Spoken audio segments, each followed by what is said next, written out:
Good evening, everyone. Welcome to tonight's Coast Guard Tech Talk.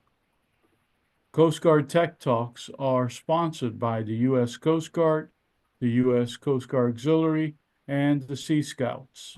Tech Talks are presented on every fourth Tuesday of the month at 9 p.m. Tech Talks are great training tools for Sea Scout ships and auxiliary flotillas. Before I give you the introduction to tonight's speaker, next month's Tech Talk is with Mr. Douglas Grove, the product support manager for Airbus helicopters. They support the U.S. Coast Guard H-65 helicopters. So that'll be another interesting Tech Talk next month. Tonight's Tech Talk, our guest speaker is Mr. Ian Zelo. He is the Deputy Chief of Satellite Products and Services Division, the Office of Satellite Products and Operations. He works for NOAA's National Environmental Satellite Data and Information Service. So take it away, Ian. All right, guys. Thank you so much for having me here tonight. We're going to talk a lot about satellites tonight. I've got a lot of slides and some content for you. I did want to start, if I could, with breaking news, guys. Today was a launch day, so I thought I would just start with the final 30 seconds of the countdown from just 6 o'clock tonight.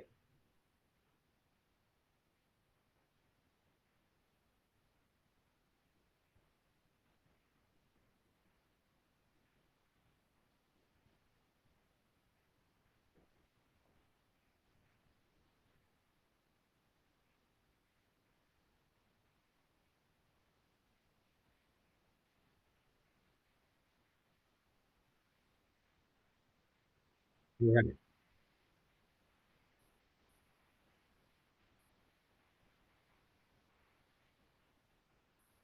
All right.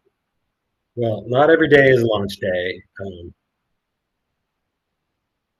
Not every day is launch day, but today was, and there was only a 30% chance for weather.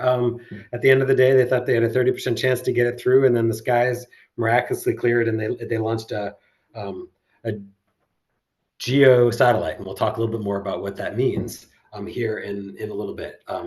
Like you already heard, my name is Ian, and there's so much to talk to you guys about. The first thing that I wanted to say, though, I know that we've got folks manning the question line. If you have a question, put it in the box because I'm here for you guys. And if there's something that I can respond to or a little bit more detail that'd make it a little more interesting to you, just let me know, and I'm happy to answer your questions. I think it's always a little more fun with a little back and forth. With that, let me just run through a little bit of what I'm going to talk about. I'm going to give you a little bit about who I am, how I got to where I'm at.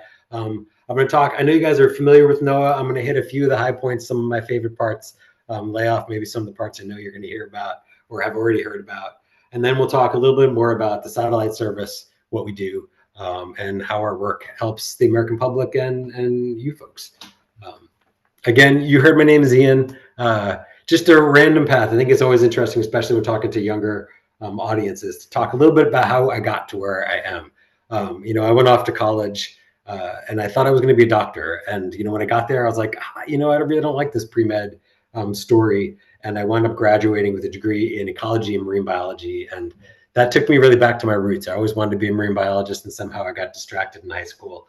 And then after college, I started a degree in chemical marine ecology, which was really a hardcore science degree, a lot of diving, a lot of field work.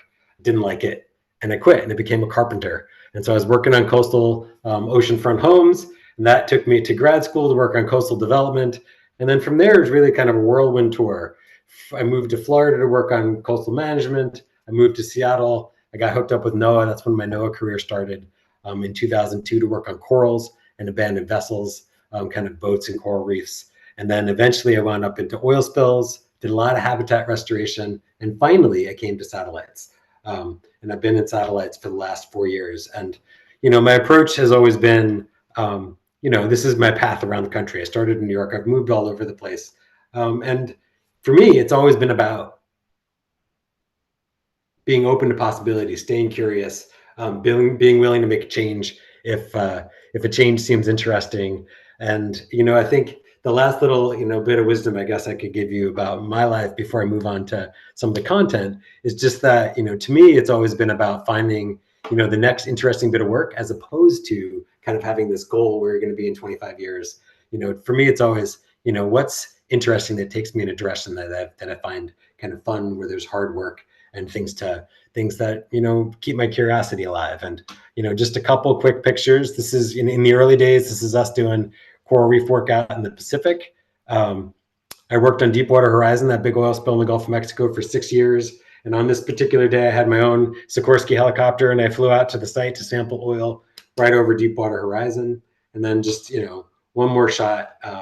This is me working on a spill way out in the middle of the Aleutian Islands. And so really, I just kept raising my hand and moving around. And eventually that brought me to satellites. And, it's an interesting story, but I do think it's fun that, if you're interested and motivated, you can really change your path through this world and do lots of different things.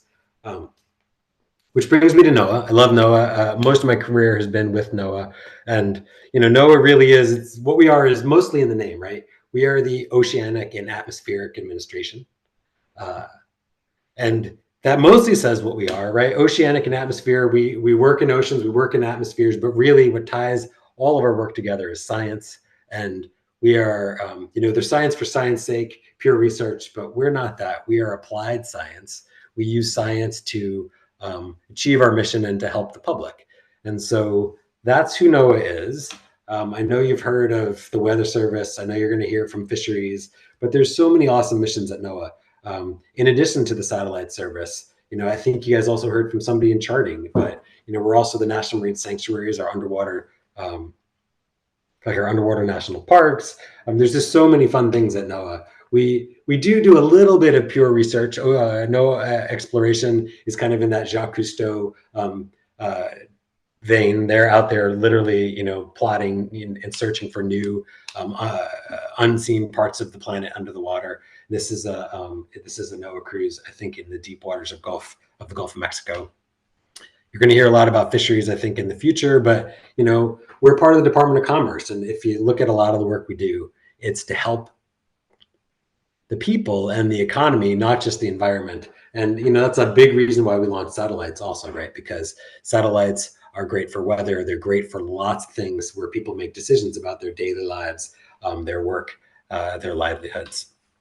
And then just a couple more. NOAA is history, right? This is, I always plug this National Marine Sanctuary because it's right down the street, right? And this, I don't know if you guys have read this book, but all my kids love this one, Big Bad Ironclad. But this is about the USS Monitor, and that sanctuary is just down in Virginia Beach, and you can actually go see parts of the Monitor. And we also maintain the site out there in the ocean and protect its historical value. National Marine Sanctuary out in Hawaii protects humpback whales. And then, I think if you've heard from the Weather Service, maybe the Hurricane Center, that NOAA has a lot to do with safety, right? And, most people think of tornado warnings or hurricane warnings. This is a different example where we were predicting a tsunami wave. This is, if you can see this, there was an earthquake off of Japan, and this predicts the sea level rise as the wave propagates all the way across the Pacific. And products like this help keep the American people safe, let them get ready, get to safety, etc. NOAA's observations, this is obviously a satellite picture, but there's a lot of observations out there. It's not just satellites. We do a lot of a lot of data capture on the ground. We have, for example, tide gauges, weather stations on the ground. There's lightning, receivers on the ground.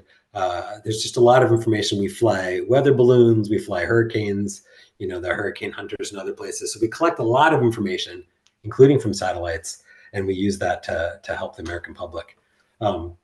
Another important part of NOAA is space weather prediction. And I don't know if you're aware of this, but we'll talk a little more about this. But NOAA is the leader in monitoring the sun and predicting space weather, again, so that we can keep the American people safe as we move more and more towards a digital world, become more and more vulnerable to space weather events. So we'll talk a little more about space weather. And then finally, I'm sure you guys have heard of the NOAA Corps, our ships and our planes. I can never talk about NOAA with at least mentioning the NOAA Corps, because it's such a great organization and they do pretty phenomenal work. They drive our ships and our boats and our planes, but they also, 3 out of every 5 years they spend distributed across NOAA, helping us with tons of other work. But that's a little bit about NOAA. I'm going to stop there just real quick, check to see if there's any questions before I move into the satellite service. No, nothing yet. Okay, so on to satellites, right? So I think we heard the name of my service is the National Environmental Satellite Data and Information Service. The acronym is NESDIS. It's all so I always say either the NOAA Satellite Service or NOAA Satellites, but it's a big organization, and it not only flies satellites, but it storehouses lots of information across all of NOAA. And I think the name, it's also important to think about the difference between data and information, right? Data is the ones and the zeros. Data is all those little bits that tell you, how high is the tide or what's the air temperature. But information is when we take that and we create some kind of a product that you can use to make decisions about your day, or a trucking company can make decisions about how they route their trucks, or an airline might use to decide whether they're going to fly today or take different routes. And that's the information part, right? Where we make the data into usable tools so that people can kind of find value and it helps them live their lives. So I need to start, of course, with what is a satellite, right? And so think about in your mind, when I say satellite, what does that mean to you, right? Now, the technical definition, right, is an object in space that moves around a larger object. And, we all know lots of satellites. When I ask this question to other audiences, they'll say, oh, SpaceX has those Starlinks. And I'm like, yep, that's a satellite. And somebody might say, yeah, there's also the space station. Surely that's a satellite. But the original satellites are the natural satellites, right? And these are the most famous. The moon is a satellite of the Earth, right? The Earth is bigger, the moon moves around the Earth. The Earth is a satellite of the sun. All of the planets are satellites around our sun. And there's an endless number of satellites in the universe, right? Because there's an endless number of stars and planets cycling around them. But so that's what a satellite is. But of course, the satellite service does not fly natural satellites. We fly man-made satellites. And I think the next question is to kind of get a little bit of an understanding of, what is a satellite? How big is it? And, what do they do, right? And so the answer to this question, how big is a satellite, the answer is it depends. So there's everything from tiny little CubeSats, at the bottom of the list here is a 9-pound satellite, right? And if you guys know a gallon of milk or a gallon of water, right, that's 8 pounds. So the smallest satellite here is slightly heavier than a gallon of milk that you go get out of the fridge every morning to have a bowl of cereal. All the way up to our geostationary satellites. Now the satellite that you just saw launched a minute ago, that was GOES-U, which is nearly identical to GOES-R. They come in series, and so there's R, S, T, and U. That's 7,000 pounds. I think it might be a little heavier than this, but not much. That's a 7,000-pound satellite. It's really big. And there's everything in between. And the reason they vary in size is because satellites are designed to answer a specific question and to gather specific data. And depending on the question, we have to design the satellite for that purpose, right? At the bottom end, we have, CubeSats. We can fly them really cheaply. They don't last very long. The data may not be that great, but, we can launch 100 at a time, right? And as we work our way up the chain here, all the way up to GOES, that GOES satellite is very far out in space. Its lifespan is, They say 15 years. We're really probably going to fly that one you just saw for 20. It's got to last way out there in space in a very harsh environment for a very long time. And the farther out we get from space, the more vulnerable our satellites are to space weather and electromagnetic radiation. So it may have to carry more shielding, and the longer it stays out there, the more fuel it needs, because of course there's no gas stations out in space. So you got to carry all your fuel with you for as long as you're going to be out there. And so our satellites vary in size and complexity depending on the questions that we're going to ask. And I'll get more into that in a minute, the different types of questions. But keep that in the back of your mind. And it's all the trade-off, right? That satellite at the top is huge. It requires, you saw that was a monster rocket. That was a Falcon Heavy. Huge 3 Falcon 9s tied together. Huge rocket to get that up there. It's still on its way up. That was 3 hours ago. It's going to take it a long time to get all the way up, and then it disconnects, and then the satellite has to spend I think it takes another week or so to get finally up to its eventual orbit. It's very far away. So that's a little about satellites. We'll come back to them. And I mentioned kind of launching satellites into orbit. So the next question in your mind, what is an orbit, right? The definition is, is a curved trajectory of an object such that the trajectory of a planet around a star or a natural satellite around a planet or blah, blah, blah, blah, blah, right? The orbit simply is the path that the satellite takes around whatever the bigger object is in the middle, right? And there's lots of different orbits. And we're going to talk about 5, and each one of these 5 orbits, that's 10, each one of these 5 orbits is for different questions. And so we have to choose where we put our satellites based on the type of information we're trying to gather. So first, let me talk about our most common. The most common orbits are LEO and GEO. LEO stands for low Earth orbit, and GEO stands for geostationary Earth orbit, right? LEO is the most common. There's lots and lots of satellites in LEO. They are low. And 430 miles doesn't seem very low, but it is pretty low. These satellites move very fast.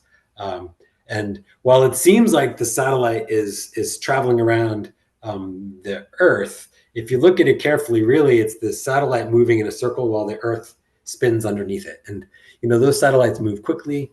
They're very low to the Earth. You get really good resolution. It's called spatial resolution, right? If you think about your camera on your old phone versus your new phone, you get more and more pixels. Well, we get a lot better pixels, a lot better definition in low Earth orbit because we're so close. But we can only see a little bit of the planet, and it takes many times to map the whole planet. We might need a fleet of satellites to see the Earth more completely. But that's LEO. We have a lot of satellites in LEO. And then geostationary, these are kind of the magic satellites. They're at this perfect distance, 22,236 miles. And they're all off the equator, right off the belly of the planet. And at that exact distance, now if you remember, like a satellite, that orbit is defined by 2 things. It's defined by how much gravity is pulling down on the satellite and how much centripetal force is pushing out, right? And so the closer you are to the planet, the more gravity there is. So the closer you are, the faster you have to go to maintain your orbit. And the further out you go, you can go slower and slower and slower to resist that gravitational pull. And at one point, at this point, you wind up frozen over one spot on the globe. And if you see, that's what this satellite's doing. This satellite is spinning around the Earth. It's always over the exact same spot. And what that gives us is temporal resolution in time. And you can see the difference, right? So this satellite's much further away, so we don't get such great pixels, right? This is a 5 megapixel camera instead of a 50 megapixel camera. But it gives us, we can see that same spot on the Earth. We can take a picture every 5 seconds, every 10 seconds, constantly through time. And so that's the really big advantage of these GEO satellites. And the United States has 2 parked over east and western US, and it gives us, really a great view of half the globe from these 2 satellites. But that's GEO.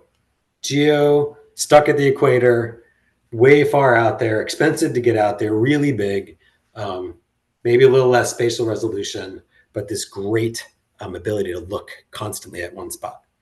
Our next 2 orbits are MEO, medium Earth orbit, and highly elliptical. So MEO orbits are kind of like the Goldilocks orbit, right? They are further out than the LEOs, but nowhere near as far as the GEOs. So they circle around the planet instead of like 12 times or 16 times a day, they circle around the planet twice a day. So they're moving a lot slower. Because they're moving slower, we need less fuel to keep them on station. Because satellites don't just stay where they are, right? They have to get constantly maneuvered and adjusted so they stay exactly where they need to be. If they drift around, then their data is really no longer valuable. We need them to be right where they're supposed to be. And so there's a lot that goes into keeping them on their orbit. But these MEOs, they're a little further out. They can see a little more of the Earth. We need less of them for total global coverage. They require less station keeping, and you use these every single day. The really big MEO satellite system are your GPS satellites. This is where GPS lives. They're out in this MEO zone. And MEO really is anywhere from 400 out to 22,000, but the 12,000 mile spot is kind of like the sweet spot, I think, where a lot of the GPS satellites are in this MEO orbit. We're starting to use it for other stuff like internet and data transfer. But every time you pick up your phone, and you use Google Maps to take you're using Google Maps to take you to baseball like I do with my kids because who knows where the tournament is or wherever you're going, your phone is talking to 3 to 5 satellites that are way out there, 12,000 miles away, so it knows exactly where you are. That's MEO. And then highly elliptical is another crazy orbit. And if you look at this one, it comes in close to the Earth. It goes very fast, whips around the Earth, and now it gets really far, far away. It spends a lot of time on one side of the Earth and then whips around, and now it's headed back out to far away. And the advantage is that you can put the satellite over a spot on the Earth and see a lot of that spot and not waste a lot of time on the backside of the planet. And I told you that it sounds similar to GEO satellites, but they're stuck on the equator, right? So if you're Canada, if Canada is going to launch a fire satellite coming up soon, Canada doesn't want to see, a GEO satellite. The curve of the Earth is such that a GEO satellite doesn't really get a great shot of Canada because it's way over here and it really needs to be up this direction. And so Canada is going to use a highly elliptical orbit so that they can see down onto their country. Or another great place for these is monitoring the Arctic and the Antarctic, right? So we can put these in these crazy orbits that whip up over the North Pole or whip down south and give us a lot of time to see what's going on in the polar regions. So that's highly elliptical. And then the last ones, which I think are the craziest, are the Lagrange point orbits. Right? So these orbits are really wacky. These are not Earth orbits. These are solar orbits. And the first time I heard about these, this blew my mind. The Earth and the sun have gravitational fields, and they interact in such a way that there are 5 points in our solar system that move and circle around the sun at the same kind of rotational speed as the Earth. And, it's wild to me. So L1, L2, L4, L5, and L3 are all pivoting around the sun at exactly the same speed as the Earth. They all take 365 days to go around the sun. And each one, again, back to our questions, has a different advantage. So if we start at L1, right? L1 is 1 million miles closer to the sun. It's always in front of us, right? So if you're standing at L1 and you're looking at the sun, the Earth is always directly behind you, never gets in your way. The GEO satellite we just launched, it has some solar weather sensors on it, but sometimes GEO is stuck behind the Earth. It doesn't always have a great view. If you're at L1, you're always looking at the sun. Nothing's blocking your view. And that's a great place to be if we're studying the sun. The other cool thing about L1 is that million miles. A million miles at the rate that solar weather moves through space gives us a 10-minute warning if there are any big pulses of solar radiation. And 10 minutes doesn't sound like a lot, but it's similar to the tidal wave warning that I showed you earlier, right? 10 minutes is a lot. If somebody says we need to shut down some systems, we need to protect our electrical grid, so as we learn to monitor the sun better, we're also learning how to protect our grids better in response to these short turnaround warnings. So that's L1. L2 is the exact opposite, right? So if the sun's over there in the corner, L2 is always out here looking away from the Earth. The sun is always at L2's back. And if we put satellites out there and they have the right shielding on them, right, you can imagine a big shield behind them. They're always in like a moonless night. And so they always have their back to the sun. They've always got great solar energy charging them up, and they always have their back to the sun. And so that's, if you guys have heard about the James Webb satellite, the big new replacement for the Hubble telescope, the James Webb is sitting way out at L2 because it has a perfect view of outer space with nothing blocking it. And L2 is great for astronomy purposes like that. Now, L3 is nearly useless. It's totally on the other side of the sun. We can't really, if we had a satellite over there, we couldn't talk to it unless we were trying to relay messages around the sun through satellites at L4 and L5. We're not using L3. But L4 and L5 give us kind of this stereo look at the sun. So as we're looking at solar weather, we're looking at solar storms and stuff, we have sensors at L4, and I think we're eventually going to have one at L5 where we can look back at the sun and see much more of what's going on the surface of the sun. And I've got some good shots of that later in the talk. But L4 is particularly cool because it's in front of us, right? So it's 60 degrees ahead of us based on the math, which makes it 2 months down the road. And so if we're looking at the sun from L4, we can see 2 months down the road what the Earth is coming into. And so we can see a little bit further about kind of what that climate is like on the surface of the sun before we get there. So that's satellites, that's orbits. All of these, we have to kind of choose a little bit about, what orbit, what satellite, what sensors we want to put on board, how high they're going to be to answer some questions. So I'm going to talk about the satellite service in a second. Are there any questions out there, guys, about orbits or satellites in general?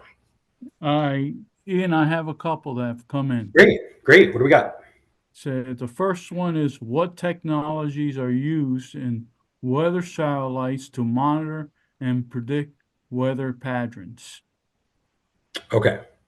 So that is a super complicated question. One that I think a lot of scientists, a whole lot smarter than me, have been working on for hundreds of years. I'm going to talk a little bit about numerical weather prediction in a minute. So there's models, there's data, there's a lot of people who are gathering information. We'll talk about weather prediction in a minute, but the questions are kind of what kinds of information do you feed into models, and how good are those models, and what kinds of information can you pull out of the models to predict weather? So if I could pump that one just maybe, I don't know how many slides down the road it is, but not very far, we'll talk a little more about weather prediction in a second. All right. The second question is, how have advances in AI made predicting weather easier? Good question. So I think AI is everywhere right now, and everyone is working on machine learning, neural networks. Again, we're incorporating that into all kinds of weather models. Oh shoot, what did I just do? I just jumped a couple slides ahead. But let me give you one example. One example that I know of that could help you understand this, right? So satellite I mentioned earlier, it's one of the GOES series. The GOES series is the first series of satellites to have a lightning mapper on it. So we can see lightning from space. And in the past, that was impossible. Lightning happens so quickly that you can't see it. But now we have sensors in space that can see lightning. That's one great piece of data, right? But out in the Midwest, what people want is warnings. They want warnings on severe weather, right? And so severe weather is extreme wind, it's tornadoes, it's heavy rain, and there's another factor that are part of this example, but I'm forgetting what it is. And so there's a bunch of guys who we partner with out at the University of Wisconsin. They work with the Weather Service, and they developed an application called Prob Severe. And it's just the probability of severe weather. And the Weather Service guys that sit at their stations get zillions of data points. All this data is dumping down on them. Here's the satellite data, here's the temperature, here's the clouds, here's the models. And it's a lot of information to absorb, right? And how do you absorb all that information quickly when, a tornado could pop up and create bad weather in minutes, right? And so Prob Severe is an AI neural network machine learning based application that pulls in lots of that data. It's been trained on tons and tons of weather data. And what it does is, when the weather guys out in the field offices are looking at their monitors, it draws polygons around areas of high probability of weather, and it breaks it into those 4 categories. It's using machine learning and AI to draw the boxes. It's not declaring the warnings. So that is still in the hands of a real person who gets to look at the data. But when a real person is looking at, 1,000-mile circle and tons of data, and they're trying to absorb all of that, and you can imagine every satellite we put up has higher resolution, more data, more information, lots more satellites. There's so much information. We need the forecaster to be able to zero in and see, this is the most important spot for you to look at. Now, quick, focus here and make a decision about whether we need a warning or not in this box. And that's what ProbSevere is doing with AI and machine learning. And that's just one example. There's lots more out there. Even just today, we got funding to do use AI to do quality checks on our satellite data as they flow into our products. Right now we have people who sit there and manually check lots and lots of data sets, but we're going to try to move to an AI system where we do less manual work. And the AI does a lot of data checking for us. All right, Ian, thank you. And the other question we have for now is, how do weather satellites contribute to short-term weather forecasting and long-term climate monitoring? That is a great question. So if you remember when I said data and information service, so I think you can imagine how it contributes to short. I mean, the example I just gave you is how weather satellites, the lightning mapper, we're seeing the data and we're funneling it to a forecaster who's making decisions so that people can get out of harm's way. There was literally a tornado right here, only half a mile from my house, which is crazy because I'm in Maryland, just 2 weeks ago. But long term, that's a different question. And so lots of the information that we collect for the day-to-day gets archived, right? And so we collect, let's just take one example, right? Sea surface temperature. Sea surface temperature is very big in both weather and in climate. We need sea surface temperature, but we don't need it for a day or a week. We need it for 30 years, right? And so NOAA scientists take that data. And if you can imagine, one of the problems between satellites is they're not exactly the same, right? The sensors are a little different. We switch series, and you go from a Jeep Wrangler to a new Jeep Rubicon, and then, oh my God, a Cybertruck comes along, and you're like, we're getting rid of the Jeeps, we're going to Cybertruck. But that data still needs to make sense. So we have scientists who calibrate the data and make it the same, and then they stitch it together for these long, they're called climate data records, these long series data sets. And those data sets are what the climate scientists use. It's not just climate, but there's lots of questions in the world about, you might be talking about vegetative health, or you might be talking about sea level rise, or who knows what, but there's lots of questions that, you could be talking about erosion or the Mississippi Delta and how it's shrinking, right? Where their questions require long data sets. And so that's a whole separate part of NESDIS that's pulling those in and stitching them together so we get longer data sets, so we can answer those big questions. That was a fantastic question. All right, let me keep trucking. Any more? Or oh, that's it for now. Well, those were wicked questions. So keep them coming, guys. We talked about satellites. Satellites obviously don't just miraculously get up there. If we talk about what NESDIS does, the satellite service, right? Obviously, the first box up on the left, that's the getting to the question. What is the question? What's the data that we need? Who are we trying to help? What's their problem? And how can a satellite help us help them?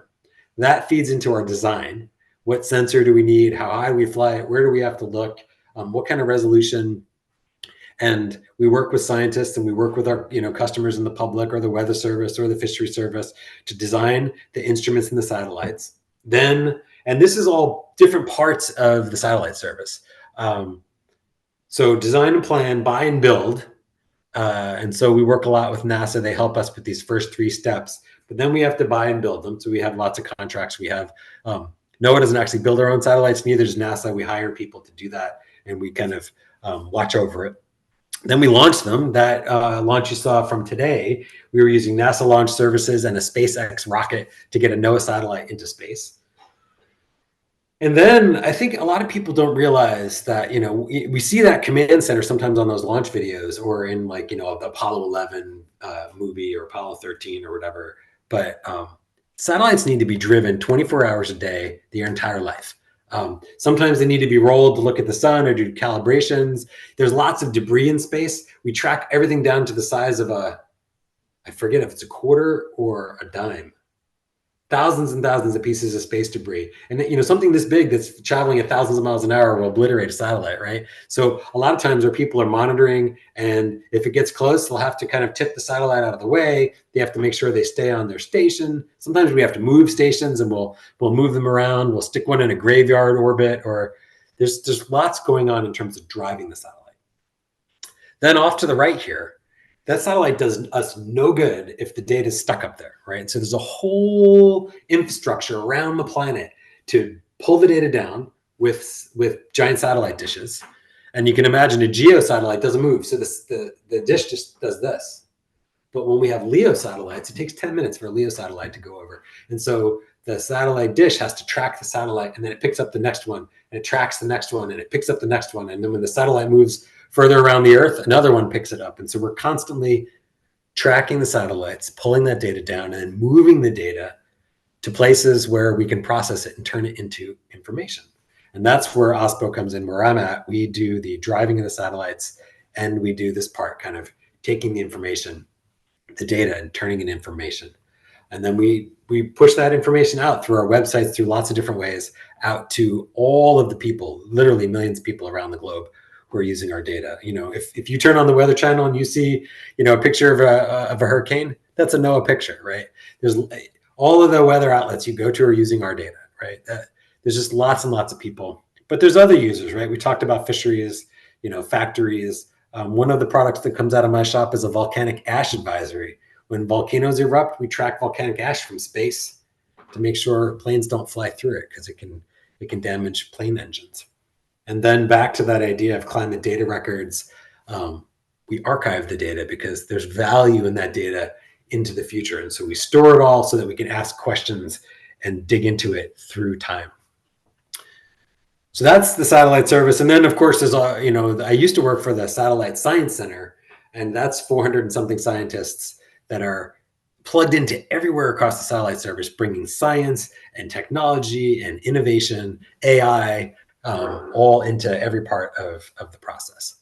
So that's what the satellite service does. I've got slides at the end that talk about, well, I'll get there. That's what we do. So now we've got the satellites, we've got the people driving them, they're flying around the Earth, they're sending data down. But the next question is, and this I think gets to one of the questions you guys had earlier about kind of the information that helps improve weather. But I was surprised when I came to the satellite service how many different things we can see from space.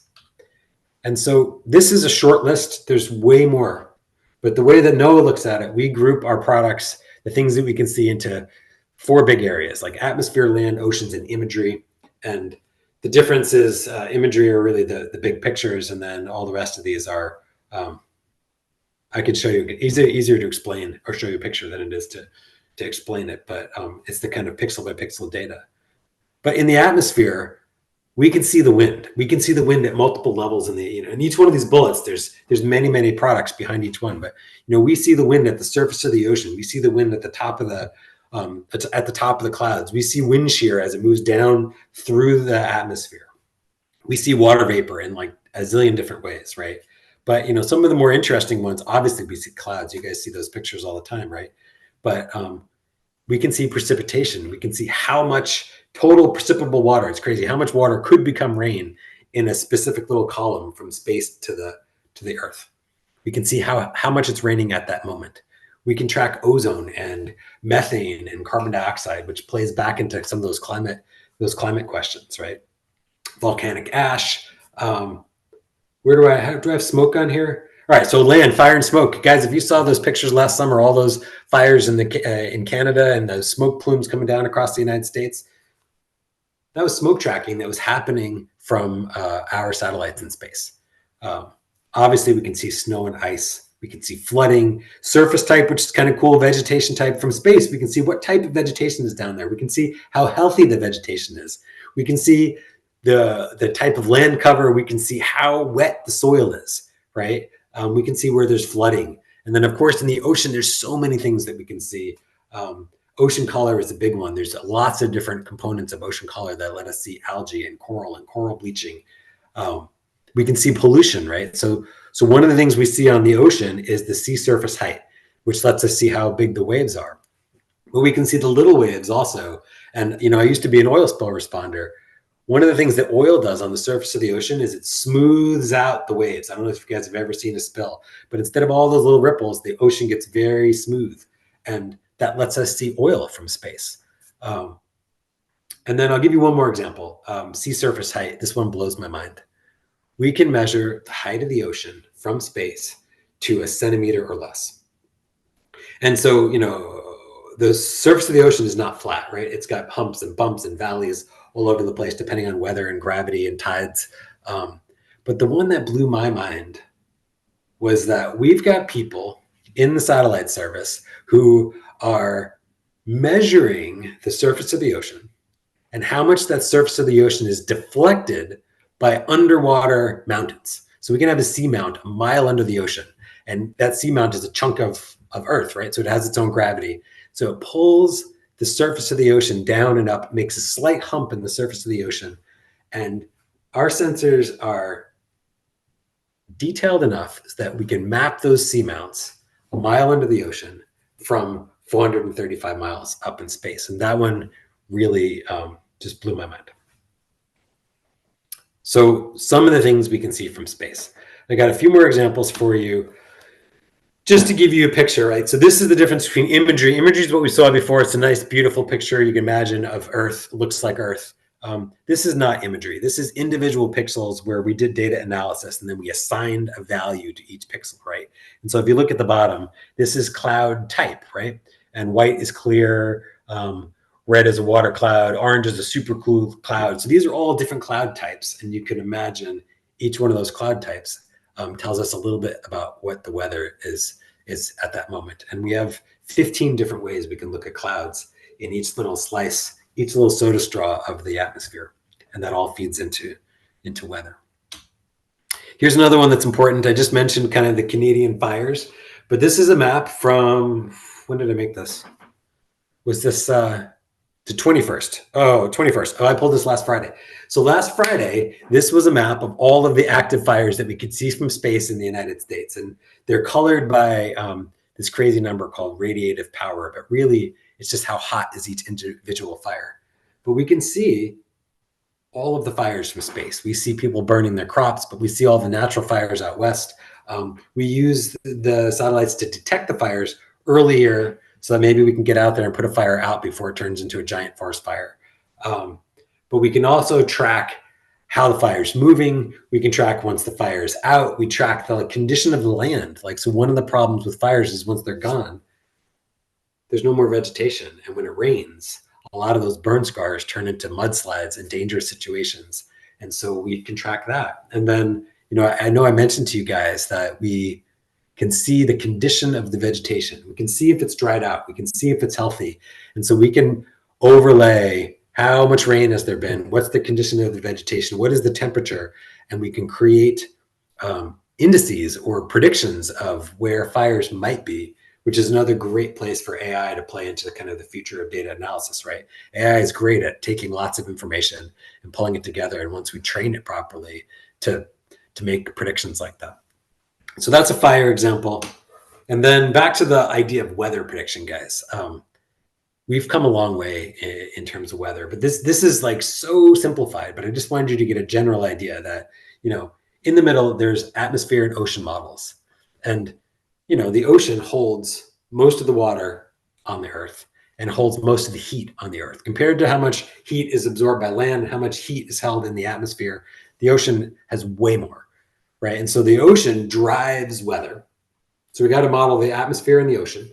And then we have to, those models are not very useful if they're just spinning in a box all by themselves and they can't see the real world, right? So we got a observations, both types, like I mentioned, ground observations, air observations, and satellite observations. But 85% of the operations that feed into the models come from our satellites. The data goes in, the black box churns, and it spits out a weather forecast. Sometimes it spits out multiple forecasts. I don't know if you guys have seen those. They call them the spaghetti maps for the hurricanes and hurricane season, right? Each one of those lines is a different model, and we'll put them together and kind of see what the average is. But this is weather prediction, right? And we all love to hate the weatherman. But if we look back in time to just when your parents, when your parents were a little younger, when I was in college, a 4-day forecast today is as accurate as a 1-day forecast was 30 years ago. So, when I was in college, if they said 50% chance of rain, the chances that was wrong 1 day out. Today, you guys have that same probability 4 days out, which is, it's hard to get your head around it, but our weather predictions are much, much better than they used to be. Even though it feels like they're wrong sometimes, our ability to understand what's coming has dramatically improved. And, that's because the models are better. But in addition to the models, we have way better data. We have tons more data. And still, great models and tons of data would be useless without the third ingredient, which is massive, massive computers, right? So we're in the cloud. We're running on Amazon. We have giant supercomputers. NESDIS I think we bought 2 new supercomputers maybe like 3 years ago. We have huge computers that can handle so much more data. And as we're feeding the data in and we're processing it, we're getting smarter and smarter. Another way to look at this, and I think this is kind of a cool graph. This is the graph of how good we are at predicting landfall for hurricanes on the East Coast. And the line that I like to look at is the orange line, right? So this orange line is our prediction from 72 hours out. So we have 24, 48, 72, right? So 3 days away. If we go back to when I was born, right before I was born, the Weather Service might have been off by almost 700 miles, right? So 700 miles in either direction, that's the entire East Coast. So from 3 days away, they had no idea where the storm was going to be. If we go to 1990, when I was in high school, now they're plus or minus 300 miles. So now we're down to a 600-mile radius, which is half the East Coast of where the hurricane might land. And then if we go to last year, we're significantly under 100 miles, right? The hurricane, now we can predict that hurricane and tell you 3 days out in this very small area whether or not you're at risk of the hurricane landing right on top of you. And I think that's pretty amazing. It's neat to see, back to that idea of long-term data sets. When we look at the data over long periods of time, we can really see a lot more. I have not stopped for questions in a bit. Are there questions out there? Yes, Ian, we have a couple that have come in.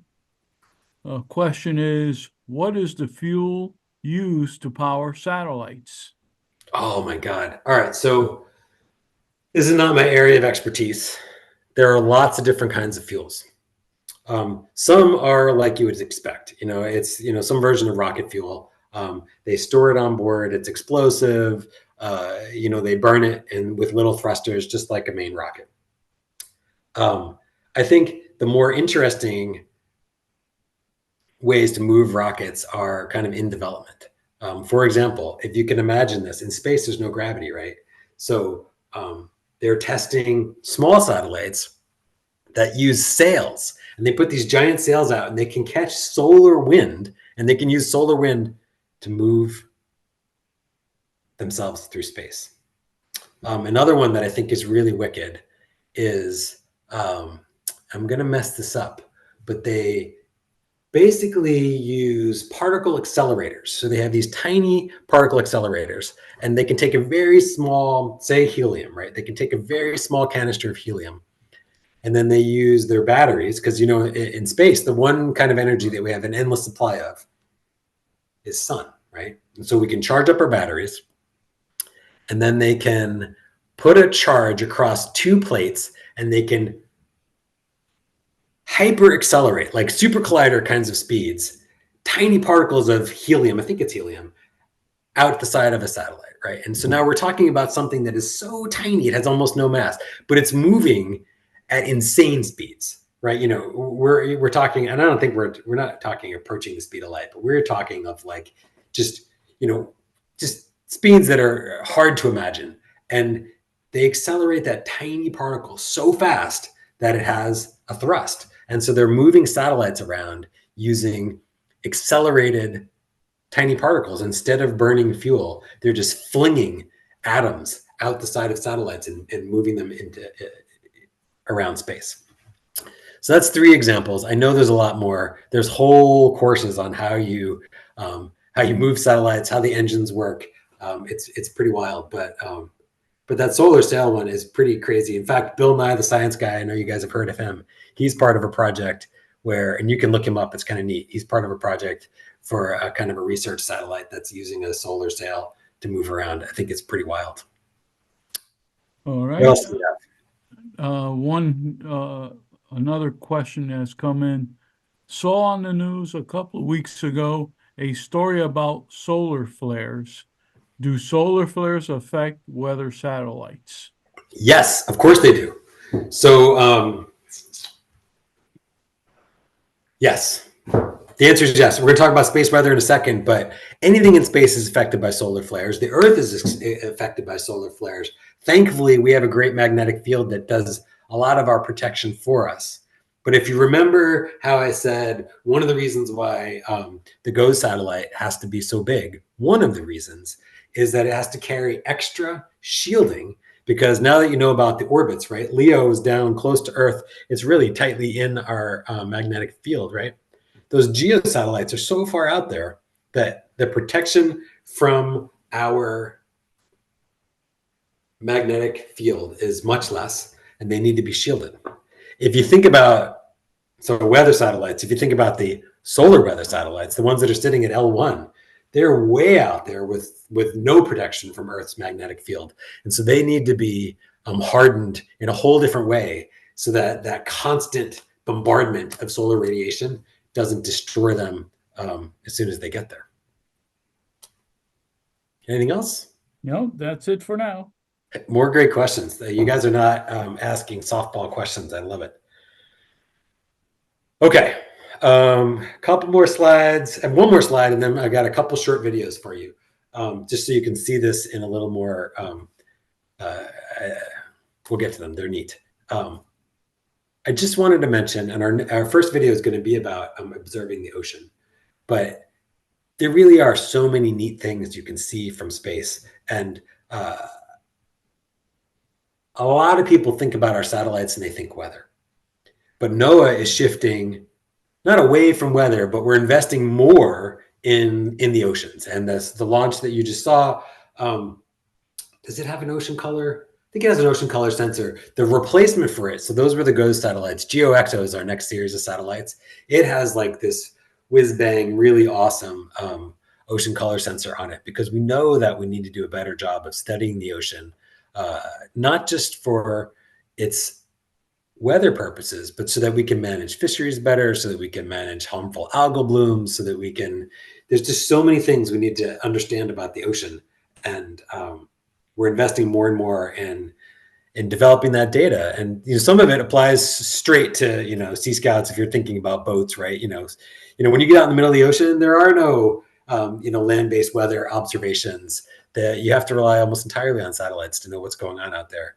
But lots and lots that we can detect about the ocean from space. And with that, let's try this experiment, guys. My next slide is an ocean color talk. I think if you don't get any volume, that's fine. There's not a lot of talking. There's no talking. There's just music. But if you can hear it, I'm going to shut up and maybe you can hear the volume too. These are 3 videos, 2 minutes long each.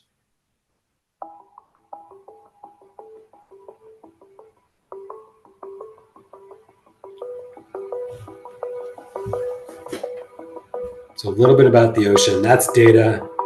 The last one was imagery, right? When it looks like the Earth, it's imagery. This is data, processed information.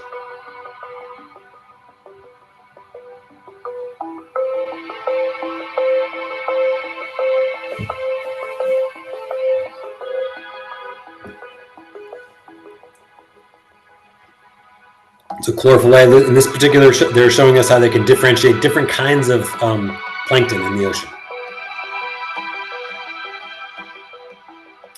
Right, this line down the middle is El Nino, right? This blue bubble there.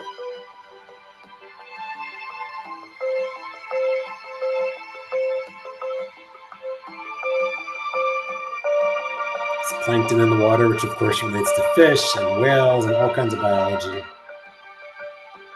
Harmful algal blooms harm people. We need to know where they are so we can protect people.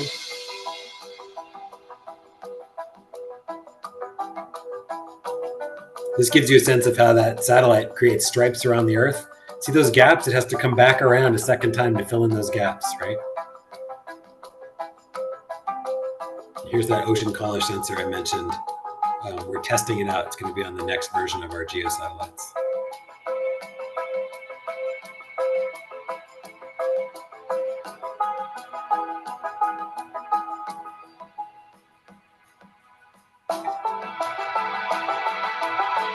So now we're talking about the difference between the advantage of being a geosatellite, being parked over a specific spot.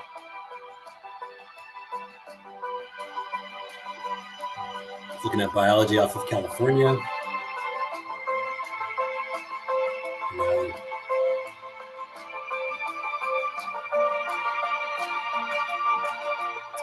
And so what's kind of crazy, guys, is how long it takes to develop some of these big satellites. Right? We're getting quicker and quicker at the LEO satellites, and those CubeSats we can develop in, man, sometimes months to maybe a year. But those GOES satellites, the ones that are really far out there, they take a long time. They started planning the next series of geosatellites 10 years ago. And you saw the last GOES satellite, GOES-U, launched today. That's the last GOES satellite.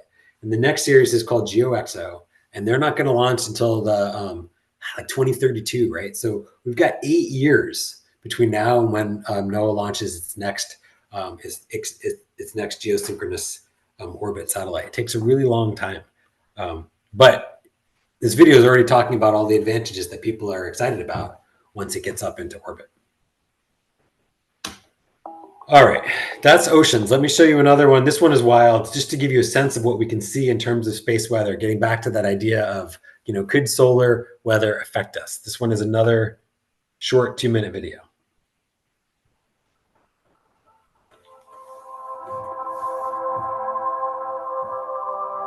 And what I want you to keep in mind when you see pictures of the sun is remember how tiny the Earth is compared to the sun. You know, when you see that circle on my screen, the Earth is way smaller than my mouse, right? Tiny, tiny.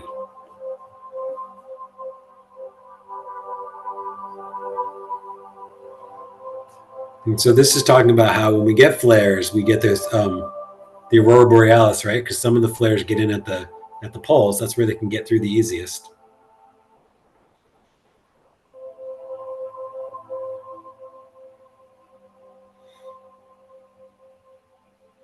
And with the right sensors, we can see what's going on the surface of the sun. Hopefully some of you guys saw the solar eclipse a couple months ago. But all right, watch this. This blows my mind.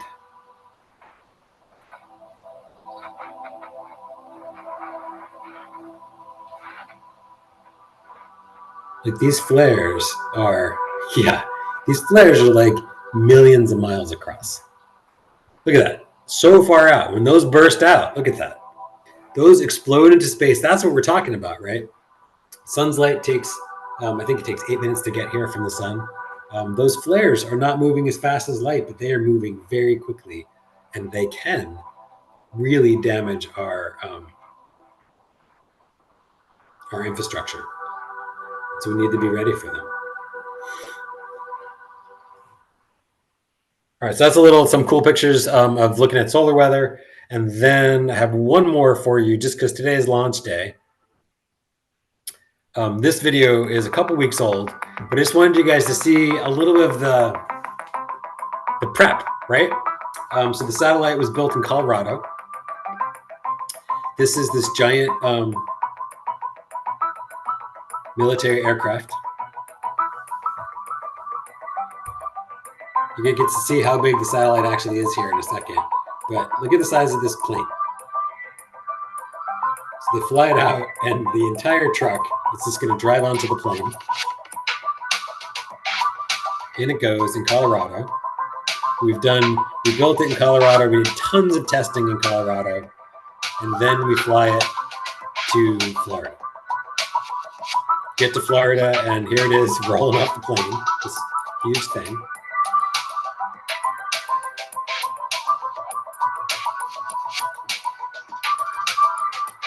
Then once they get it there, they have to stand it up.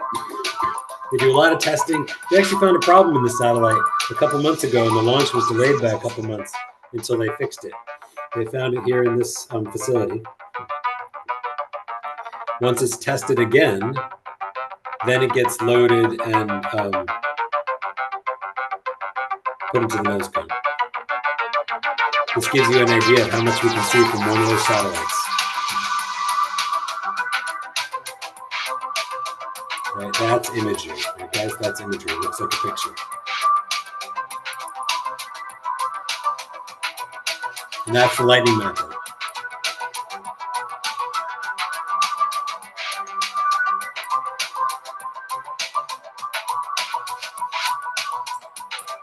This is there's a fire, right? We're watching fires from space. You can see actual individual spots.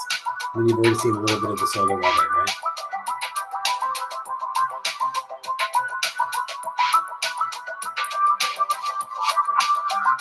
CME, or those coronal mass ejections, those are those giant explosions.